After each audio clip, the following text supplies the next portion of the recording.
Greetings, ladies and gentlemen, Dwyrin here. Hope you're all having a happy holiday, and welcome to another one of my 25 days of Go. Today we're going to look at a proverb that is fairly straightforward, but a lot of people, even at the Don level, kinda sorta get this one a little bit screwy. And that is, simply enough, make territory while attacking. What could be simpler than that? But let's take a look at a game that doesn't quite go exactly as the proverb tells us. Yep. Let's go ahead and lay out a game here. Let's say Orthodox, because why not? And then maybe back off, like so. And let's go ahead and assault that, why not? This isn't bad. This is right here, we're taking territory, putting pressure on this group. That's not too bad, forcing white to try and overconcentrate. So far, we're doing well by the proverb, as you can see. However, let's advance a little bit further and see what happens here. It's a bit of an unusual game.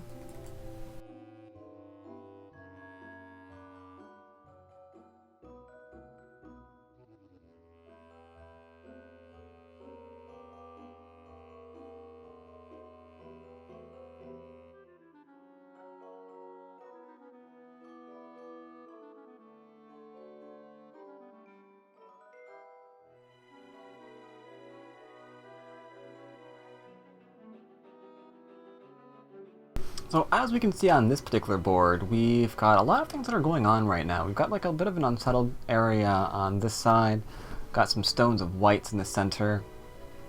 Now, in the actual game, black chose to play this to see if black could possibly use some forcing moves to get a better attack on these two stones. But then the proverb tells us that we want to attack to make territory. And for that, this is a little bit of a violation of that particular idea. Because in this game, what we could pretty easily do, is put pressure here to force maybe white in the corner. I don't even care about that. What we could do is we could put pressure from here and just try and take a bunch of territory there for ourselves. That's something that we could do. Instead, white played this move and kind of forced, and kind of opened the door to kind of force white in this direction, which is a direction that we don't want to actually take white. We want to actually try and keep white from coming in there.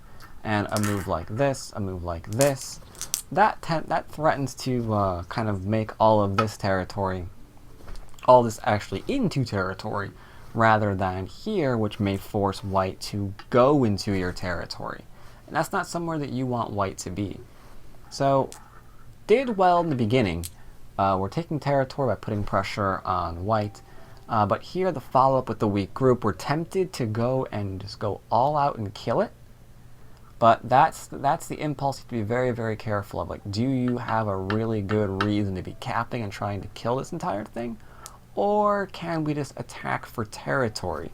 Because if our opponent responds, and our opponent's probably going to respond, our opponent's definitely going to respond.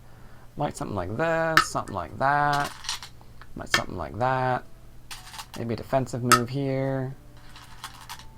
And that could easily be made into some points. Now white has to figure out where this is going to occur elsewhere on the board. It's up to white to figure out how to make up the points over there, not black. Black's doing well. That's one example of the proverb. Wonderful thing about this proverb, though, is there are a lot of examples that you can easily point to figure out exactly how you can see this lovely little guy in action. Let's say your opponent opens something as simple as with a 3/4 stone facing you as white.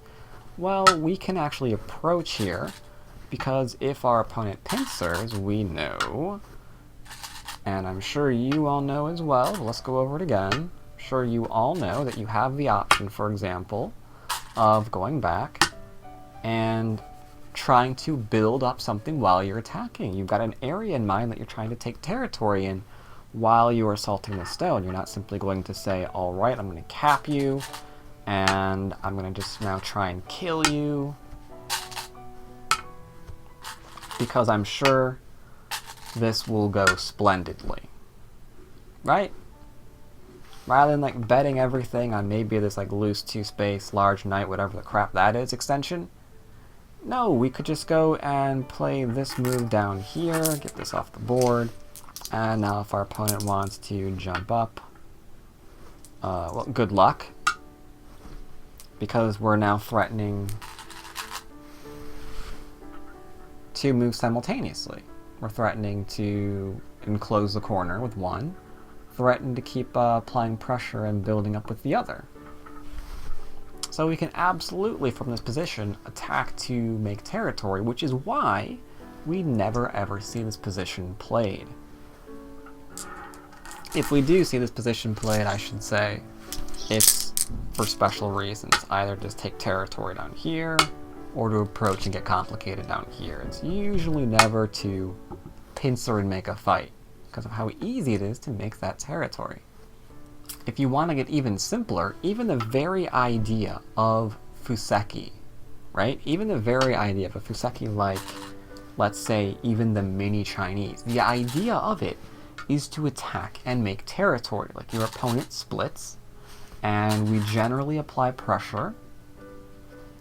Pressure is responded to, and what do? We usually attack, sometimes even with a shoulder hit here, not because we think that this is going to die. This group is going to be completely fine. That's not why we're leaning on this. We're leaning on this because we know that if our opponent responds, let's just say responds old school, just so you can really see it nice and clear. Something like this. Let's say something really, really simple. Then we've got great potential to build from. It looks like we're attacking to make territory. We're giving up some territory in exchange, but we're laying claim to a lot more. So even the idea behind a Fuseki, for example, is usually to attack and make territory. And I don't even care where you see it. This could easily have been Kobayashi, for example. Not Kobayashi. Yeah, no, yes, no, what? Yes, Kobayashi. This could even be the Kobayashi, for example, because we can apply pressure here. Why? Are we trying to kill that stone? No, we're trying to build what we have. We're leaning not to attack the thing we're fighting against. We're trying to attack to build up this area. So before you start leaning against that stone, before you start pincering that stone, attaching to that stone, you might want to have a really good idea why you're doing any of those things. And it probably shouldn't be because I'm going to kill that stone, or that stone's in danger of dying. It should be, well, I can profit by getting my opponent to respond to me. I can make territory while I'm attacking. It's a proverb that is very, very central to pretty much any way we ever select our moves in this game. Hope you know it, hope you've learned it if you hadn't, and I hope you're having a great holiday. And as always, I'll see you guys again tomorrow. Take care, everyone.